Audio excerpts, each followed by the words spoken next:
Om Namo Bhagavate Ramakrishnaya. Om. Salutations to Bhagavan Ramakrishna. Surendra Mitra. We see this, the first part of this devotee who was very close and to Sri Ramakrishna, and Sri Ramakrishna was very fond of him. So he was living in the neighborhood of Ramchandra Datta, the household disciple whom we have seen a couple of Fridays ago. And Ram had an evangelical spirit. He used to catch everybody and bring them to Sri Ramakrishna. Of course, there were some unwilling ones like Surendra Mitra. Surendra, well, the name itself it means the Lord of the gods, the King of the gods. Sri Ramakrishna used to call him Surendra. Sri Ramakrishna used to lisp, and that enhanced his, you can say, rural language, the Bengali language. And Sri Ramakrishna also used to call him Suresh, which also means the Lord of the gods. So Surendra Mitra. Surendra wasn't willing to go anywhere. He said, look, it is very good that you respect Sri Ramakrishna, but why should you take me out there? And besides, I'll be a kind of a misfit. I'll be like a crane amidst all the other swans. There are those who are called swans, and there are those who are called the highest swans. It's symbolic of people who can separate the world from reality. Yeah, the world, if it was real, it would not be changing. So, kind of, he made a veiled, kind of sarcastic remark. And Ram was hurt, and then, but Ram was insistent. You should come along with me. And then he agreed, very reluctantly, saying, I shall go, but if that holy man of yours is a fake, I shall twist his ears. So that was the attitude he went with to Sri Ramakrishna. He was about 30 years old. He was born in 1850. And like many people of his time, young men, and he was affluent. So he had an open mind, he was carefree, and he was religiously indifferent. But he had one great, you can say, quality. He was outspoken, frank, and very charitable. So, extremely charitable. But growing up in a city like that, Calcutta, and having a well-paying job, he used to work for a British firm. He was the agent for a British firm. A well-paying job in those days, and he made a lot of money. But he had a friend circle who was, of course, like him, not religiously inclined. But they were promiscuous, and they should drink. So he got into that. And the friends and he and all were very happy about it. Okay. But sensitive people will feel a kind of a pang, that conscience kind of pricks you. And he came into such a state where he couldn't give up his drinking and promiscuity. And yet he was mentally tortured by those very actions. So he was contemplating suicide. Finish the whole thing off. So he decided to poison himself and finish it off. One time, on the streets of the city of Calcutta, he was accosted by a Bhairavi, that's a nun, but from the tantric traditions. She was very imposing. And she said, "My child, the world is unreal.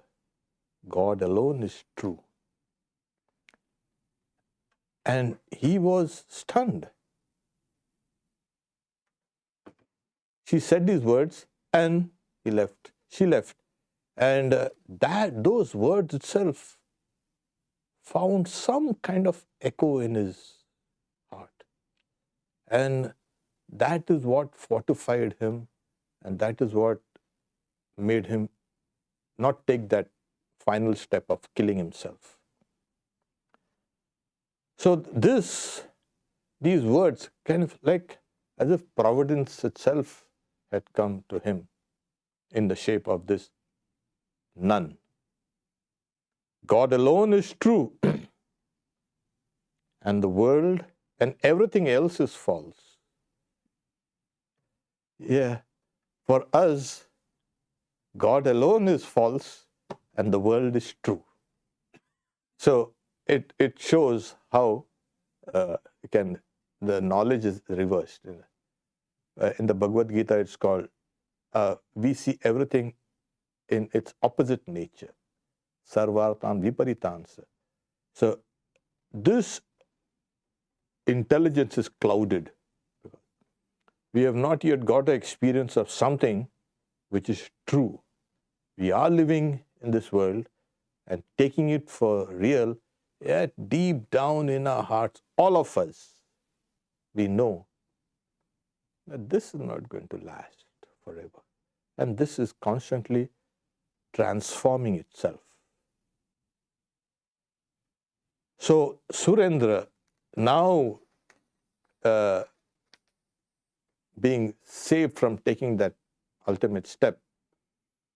So it was in 1880 where he accompanied Ramchandra Datta to Dakshineshwar. And he was determined to hold on to his critical view. If that holy man is a fake, he'll twist his ears. And he entered Sri Ramakrishna's room and crowded, and he sat down in a corner observing him. And at the same time, you go to a holy man, you have some degree of respect, okay. But he showed no respect and he sat down. So Sri Ramakrishna is teaching. Why does a man behave like a young monkey and not like a kitten? Well, that's a famous, you can say, illustration of the two types of devotees. One is the monkey type and one is the kitten type. The monkey type are those, the baby monkey clings on to its mother, and the mother jumps about here and there. And sometimes the baby also falls. Okay. But the kitten is just sitting down there and mewing, and the mother comes, lifts it by the scruff of his neck and keeps it. So one is the idea of surrender, the kitten. Oh, that's the Divine Mother who wants to take care of me. And one is that cling. We don't know what was going on in Surendra's mind, but these words really found a place in his heart. So Sri Ramakrishna says, that's the difference between trying to do things for yourself and giving yourself up to the will of God, spiritually speaking, of course. So it is one thing that you need to do in the ultimate analysis. to give up your ego. And the ego consists also of the will. You drop that, you get spirituality. So he keeps on, can say, contemplating. I've been behaving like a young monkey, and that's the cause of all my troubles. And now he says, I will do the will of the Divine Mother. Let her do what she wants to, and I will surrender. After the master said, come again, don't worry. By this time, Surendra's ego was kind of crushed there. He was humbled. He comes, and then he shows the deference, the respect to Sri Ramakrishna. And then on his way out, he's telling his friend, well, I was supposed to go and twist his ears. Actually, he did that to me. He twisted my ears. So, on that first meeting and after that, Surendra became extremely, you can say, devoted to Sri Ramakrishna. He used to arrive there every Sunday on his day off. And being devoted to Sri Ramakrishna is one thing, yes, but he couldn't give up his old habits. His habits continued. And then when he used to try to stop himself from getting drunk or whatever, going down to the brothels. But what happened was, whenever he used to feel too guilty, he never used to visit Sri Ramakrishna with the excuse of, oh, I'm busy with my work. And then someone, devotees, a class of devotees are there, news gets around. So one devotee went and told Sri Ramakrishna, you know Surendra's character? You know what are the habits are? He describes them with all the lurid details. And Sri Ramakrishna, oh, is that so? He never reacted at all. He said, Surendra still has some desires. Let him enjoy them for a while longer. He will become pure soon after. This is a teacher. Generally, the generality of teachers, the first thing they do is they will judge you. I mean, people always judge you, but when a teacher judges you and then condemns you, you see, you better stop doing this and get straight and come out the side. Sri Ramakrishna wasn't that. And yeah, he had these habits, and Girish Ghosh, whom we will see later, his life, had gone to the very extreme. And never did Sri Ramakrishna tell him, hey, you stop drinking or something like that. He never said. He changed the course of their lives. They would give it up by themselves when they found that all this is futile. So until and unless you don't have an ideal to strive for, it becomes very difficult. And here, Surendra already had the meaning of life like cut out for him by his association with Sri Ramakrishna. But they say old habits die hard. And Sri Ramakrishna never said anything to him. So that friend who complained to Sri Ramakrishna about Surendra, he went back and told Surendra what Sri Ramakrishna had said. That, oh, he's got a few desires and don't worry. They will be eliminated and he'll be pure again. He'll be pure. So that fortified Surendra. So the next Sunday he goes to Sri Ramakrishna. And then yet he was kind of hesitant, They say that guilt is always there. So he sat him in the corner. Sri Ramakrishna says, why do you sit aloof like a thief? He's putting him at ease, you see. Surendra obeyed, and then Sri Ramakrishna went in an ecstatic mood, bhava. Well, when a man goes to a bad place, why doesn't he take the Divine Mother with him? She would protect him from all evil actions.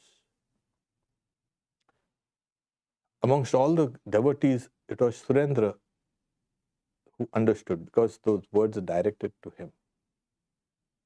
And then Sri Ramakrishna says, see, you've got to be manly. And Surendra saying, yeah, that is my problem, too much of manliness. And Sri Ramakrishna said, no, not that type of manliness.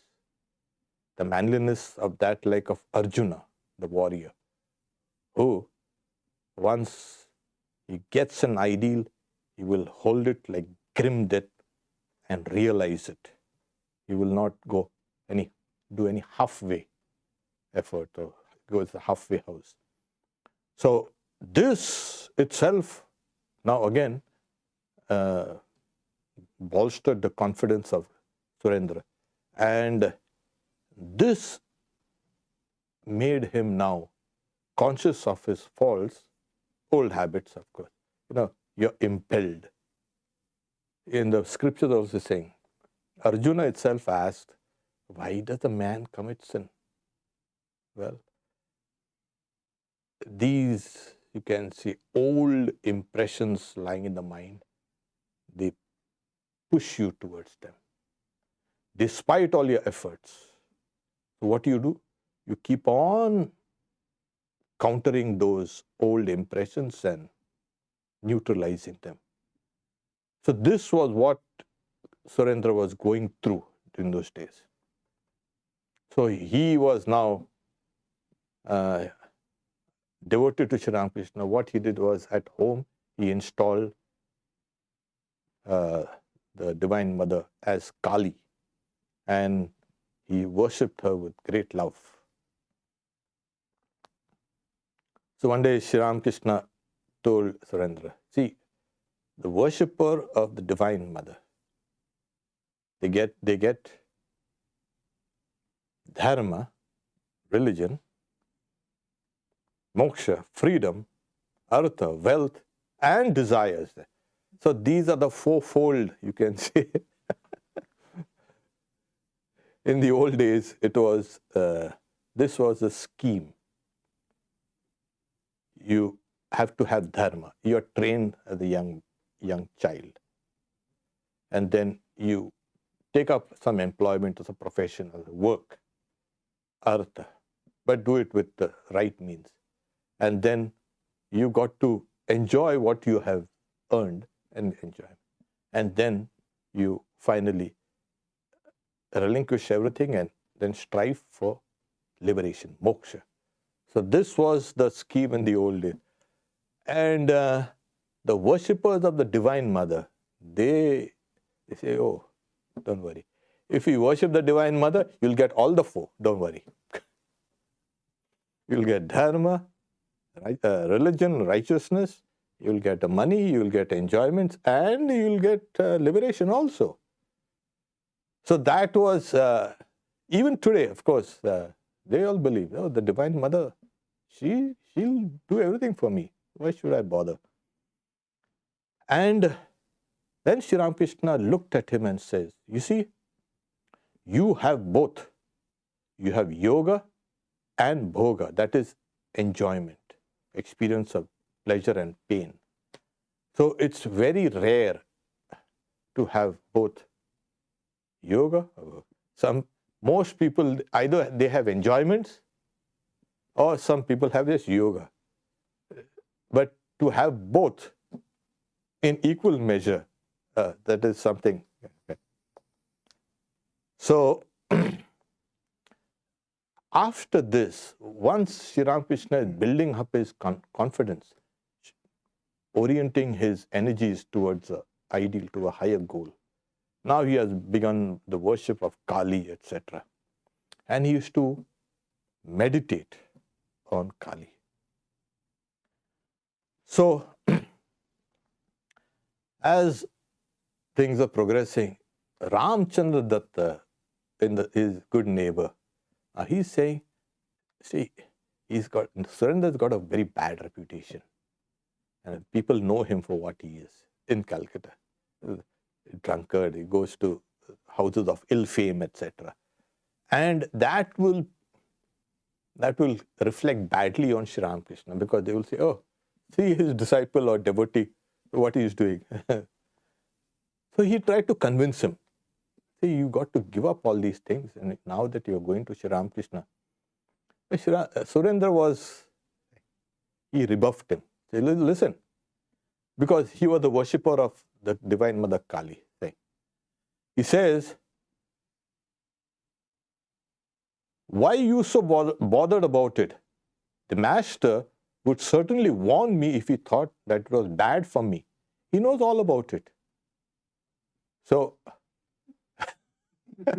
who are you to tell me? The master is not telling me anything.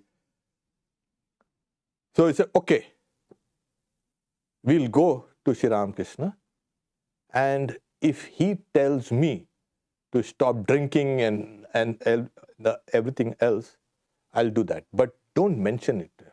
Okay? Okay. But they both agreed. They both went to Dakshineshwar, and Sri Ramakrishna was sitting under a huge kind of tree on the banks of the Ganges. He was in an exalted mood. So they greeted him, and then Sri Ramakrishna says, well, Suresh, why, when you're drinking wine, do you have to think of it as ordinary wine?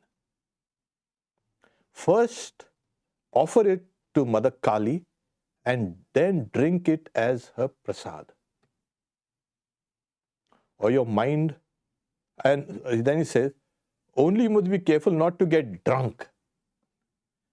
Don't let yourself stumble or let your mind wander. At first, you'll feel only a kind of excitement that you usually feel, but that will soon lead you to spiritual joy. And both the devotees, Ram and Surendra, were astonished. And he followed this. Even he had given the similar advice to Girish Chandra Ghosh also. Okay, you drink. Yeah, but don't drink alone. You offer it to the Divine Mother Kali. Imagine Kali now getting all sorts of, you can say, types of liquor and everything that we don't like or something, we can offer to Mother. But there are times when, even what you love, you should be able to offer it to Kali, the Divine Mother. And yeah, then so what we love, we generally keep. So we must be able to give. This habit itself transformed him. Now he knew that he's drinking Kali's prasad. That is there. So it's not going to harm him. And he was convinced all through that, oh no, like I said, he was a worshipper now of Kali, the Divine Mother Shakti. So for them, it's not a sin or some demerit to drink. That's okay. Because in one of the rituals for Kali, wine is offered, to her. So, okay, you also drink, I'll also drink, something like that. But Ram was a follower of Vaishnavism, that is, Krishna. And they are strict vegetarians. They stay away from all sorts of liquor and any forms of intoxication. They still do. And they make that itself their religion.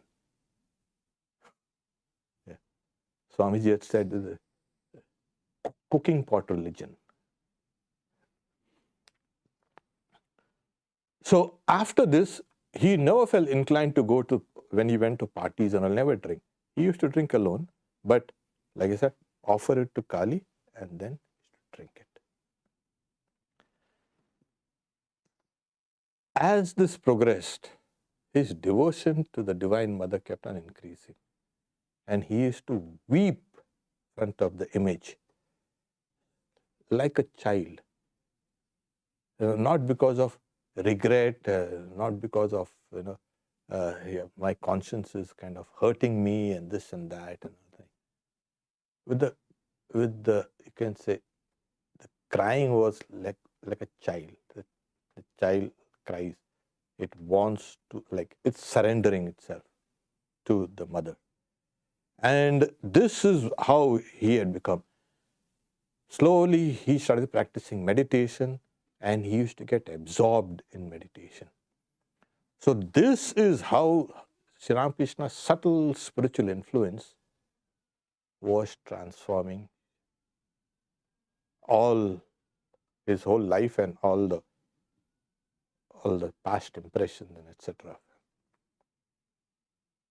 Here he understood that whatever he had done, we always know, okay, we have done something good, I'll get a benefit of it. I will do something bad, I wish that thing wouldn't come to me. Surendra was now convinced that whatever he had done up till then, all his life, he would not be harmed. He was sure of the Divine Mother's grace and his teachers, you can say, love. That was what kept him going. So Sri Ramakrishna knew he was like a kind of a gem covered with kind of a little worldly mud, and he just needed a little cleaning. And that's the reason why he never scolded. In fact, not only Surendra Girish, he never scolded anyone for their habits, good habits or bad habits, nothing. So he could understand that this person needs help here, and he used to give that particular help so that the person can change himself or herself. Because that is the best way to change. Because you take a rod or you start scolding a person, it might not work. It's only love that works.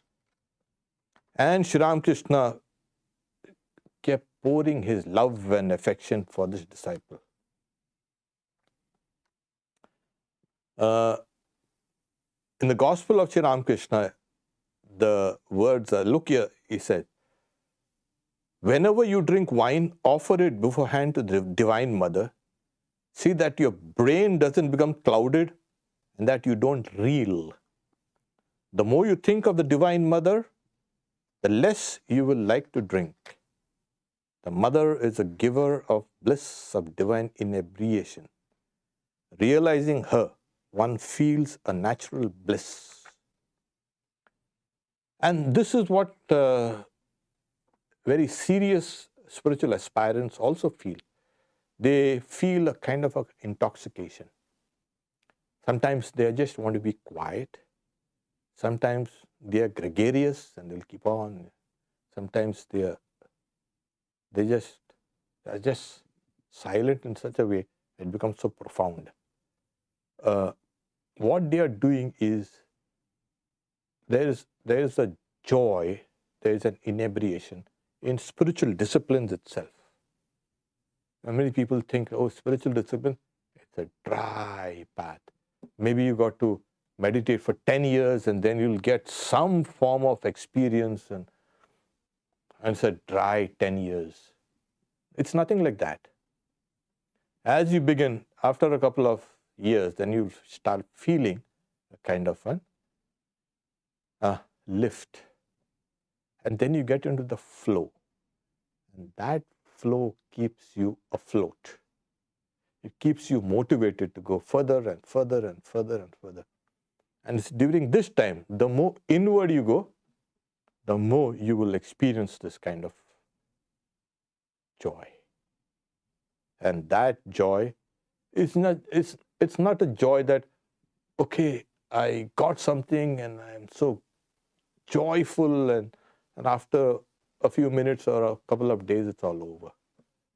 But this joy is a kind of a continuous stream. It goes on and on and on and on. So when you have gotten into that stream, they say that, in Buddhism, they say that the stream enterer, Shrotra Panna, that you have entered the stream. You are the beginner. That's what it is. So this is the stream. You get into the stream, and then the stream is kind of pushing you ahead. So he used to keep wine. Wine is, that's a generic term, wine. And these authors, especially in India, will say, they translate it as wine. The original word is mod. It's liquor. So it's not just wine. Wine everybody drinks. Yeah. What's wrong with that? So he used to offer that a portion of this liquor to Mother Kali, drink it himself a little, and then he was happy, and then he used to meditate. And one time he's saying, let's test whether Sri Ramakrishna is an avatar. Like, Ramchandra Datta and all these people, they have been talking about, Sri Ramakrishna, he is God incarnate, etc. So let's see. So, if Sri Ramakrishna appears to me in my shrine, I will be convinced. So, one of these days when he had his drink and he was meditating, that's a nice way. And he saw Sri Ramakrishna in the shrine. Of course, Sri Ramakrishna was in Dakshineshwar. He saw him here. And that was a big eye-opener for him, astonished. But the human mind, did I see it rightly or something like that? Or maybe it's a kind of a hallucination, or maybe I was imagining things. The next day again, he was in his shrine and he did his offering to Kali, drank his wine, meditated and praying. And the second day also Sri Ramakrishna appeared. Well, and then again, to firmly imprint it in his mind, they say you've got to do it 3 times. If you have a dream, a beautiful spiritual dream, people come into me and say, I've seen this. Let it repeat a couple of times more. Then I'll be convinced at least that it's genuine. So third time also, we don't know whether it was consecutive days. Third time also, Sri Ramakrishna appeared.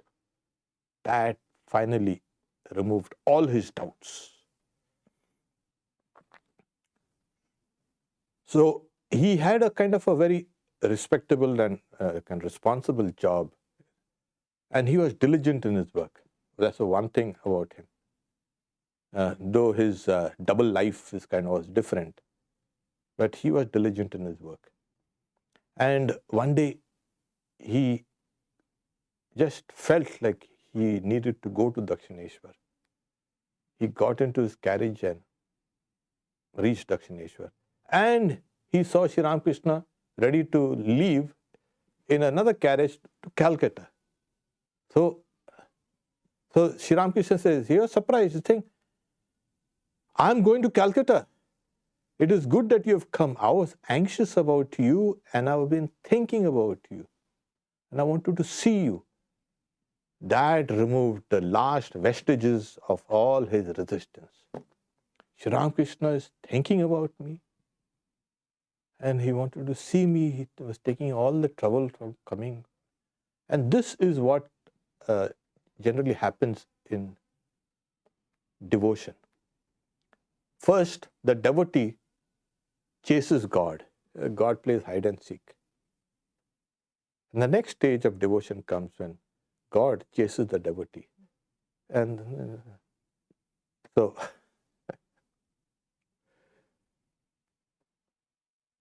you find Sri Ramakrishna in the Gospel of Sri Ramakrishna and other works also. You find Sri Ramakrishna is thinking about the devotee. Okay, let's go, let's see. It's been a long time since I went there. And he used to take all the trouble to go out there. This is what draws God to you. Your sincerity, your devotion, your prayers, We think our prayers are not answered, whether God is there. No, no. Your prayers and your sincerity, your devotion is actually drawing you to God. God is drawn to you. And so they were delighted. So they got into the carriage and saying, now that you are going to come to Calcutta and to see me, come to my place and bless my house. That's considered very kind of auspicious. And so Sri Ramakrishna did go to bless him and also bless his house.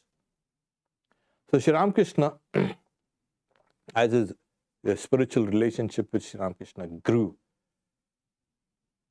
Swami Shardananda, he mentions that Surendra was not just an ordinary kind of soul. He had depth. So the Divine Mother showed the Master that there will be 4 suppliers of provisions that she had made arrangements for taking care of Sri Ramakrishna's need. And Surendra was a partial supplier of provisions for the Master. So it was called the half supplier. Okay. So he used to make arrangements for food and bedding and etc. for devotees, of course. And Sri Ramakrishna one time, he said, you see, I once saw you with the Divine Mother Kali. And that was what Sri Ramakrishna used to look at him through that light. If he appeared with Divine Mother Kali, then he must be having some purpose in Sri Ramakrishna's mission in this world. And to then get associated with that mission itself is great good fortune. So your life also then has a mission in this world. So this is what actually happens. So, what is my life? What is the meaning and purpose? And it's So this higher purpose and meaning opens up to. So Sri Ramakrishna was also, he's saying, so in the gospel you find Sri Ramakrishna telling him, say you must come down here more frequently. Because Nangta is, you see, in India, we never speak the Guru's name. So Sri Ramakrishna used to call his Vedanta Guru as the naked one. Of course, he used to wear a loincloth, but he was tall and huge and he used to only wear a loincloth in heat and cold, in rain and pain and whatever, everything. Because for him, the external world did not exist at all. He never lived, he never stayed under a roof. He used to always use the shade of a tree or something to sleep. So he was a grand, monk. So he was very fearless also. He used to carry a pair of tongs. These tongs are used by that particular sect of monks. And so he was very fearless. So he's saying Nangta, that is the naked one. And with reverence, of course, not kind of trying to criticize him. You can't criticize Guru. His teacher, Vedanta teacher, say, the brass pot must be polished every day, otherwise it gets stained. One should constantly live in the company of holy people. So his naked teacher also, they say, he had a brass pot also, for water pot. And he used to polish it every day and it used to shine like gold. So Sri Ramakrishna says, what's the necessity of this? Oh, you don't know? The mind also is like this. It needs meditation every day. Otherwise, all the stuff that will come and stain the mind. So meditation is thing that cleans the mind. Like you clean the brass pot every day, it shines. So Sri Ramakrishna used to often use his teacher's teaching to teach humanity. And then he says, the renunciation of lust and greed is for sannyasins. It is not for you. Now and then go into solitude and call on God with a yearning heart. Your renunciation will be mental. And this is it's a standard, you can say, advice Ramakrishna should give his household disciples. Your renunciation should be mental. What do you renounce? Your ego. That is what you need to do. We also need to renounce ego, but this also. There should be no external signs of, holiness and all. Your renunciation will be mental, inside. So this was Sri Ramakrishna's teaching to Surendra. We stop here for questions and we take the second part next Friday. Before you go to the questions, Sunday is at 10 a.m. progression of bhakti. How we progress in bhakti and what are the manifestation, the signs that one notices. We also have Ram Naam. Mother's children, our Sunday school for children, will not meet on this Sunday, but next.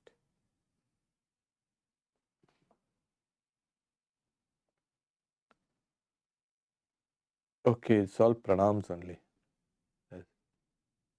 No questions. If you have any questions here, then we can take it. Well, I'm curious. He told him, he worked with him to maybe reduce the alcohol. Did he say anything about women? Oh yeah. A bit of an oversight. Oh no. Yeah, the question is, you told him to reduce about his, you can say alcohol and all, but what about the women and all? You're the womanizer. That is implied, I'm a little embarrassed to talk about it.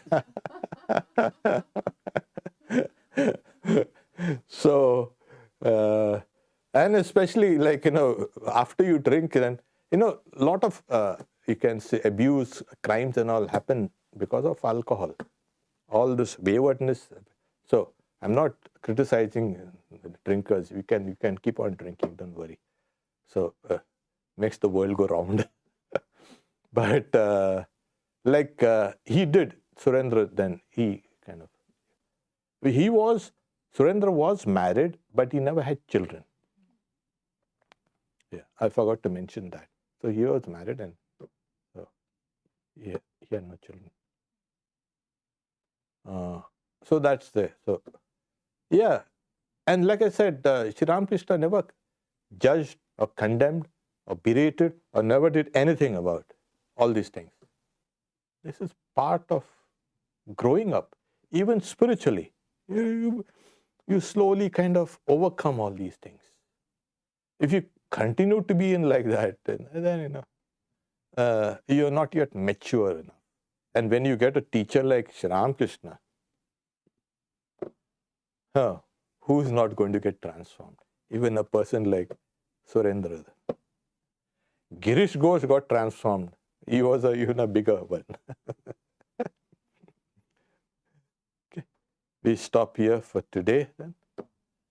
Om Shanti Shanti Shanti Harihi Om Tat Sat Sri Ramakrishna Arpanamastu.